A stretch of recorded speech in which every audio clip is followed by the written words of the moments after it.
What is going on YouTube? Boy oh boy have things gotten complicated. If you're just starting, welcome. You're going to love Star Trek Fleet Command. If you've been playing it for a few months, things have changed a little. Here's the update.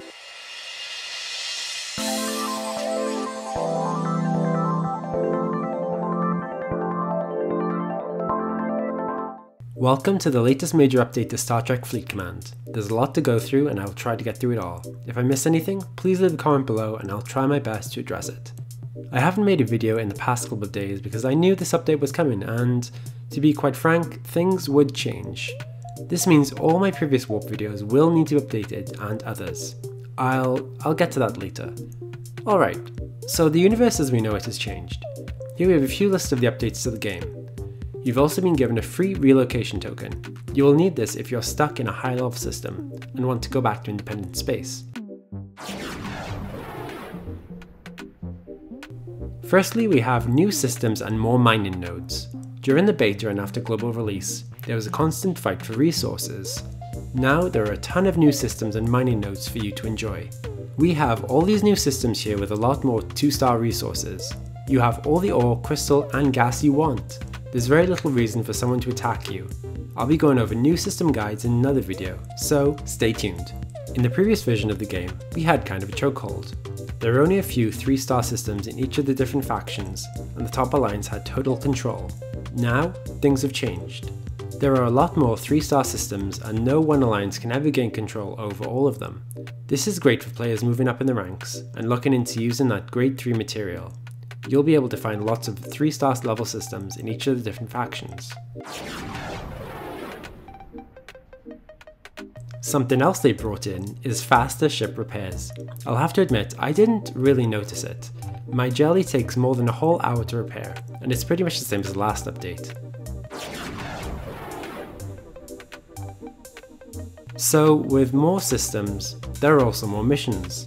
Yes, missions are still harder than ever, but who cares, right? As long as there are more missions, that's what counts. Plus there's at least one new mission where you can get a jellyfish part. This is in the Opla system, near Federation territory. So, if you're missing any jelly parts, you might be able to find them. Next, we have a huge increase in early vault levels. This means that if your base is being attacked or constantly being attacked by other players, you won't lose as much.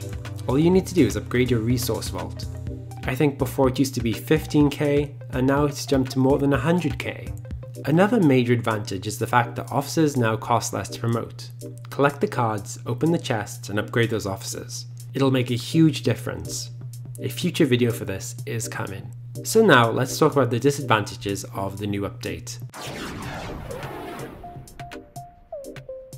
Now for new players, of course there aren't any, but for existing players, warp drive and warp distance has decreased. This means you won't be able to get to systems you could previously in Federation, Romulan and Klingon space. Also, the warp range for some systems has gone up I believe, while the warp capability of ships has gone down. The ship that takes a major hit to warp power is the Envoy. The Envoy dropped from 30 warp power to 19. Meanwhile, travel times have decreased, and even the farthest systems within your reach are now about 5 minutes away.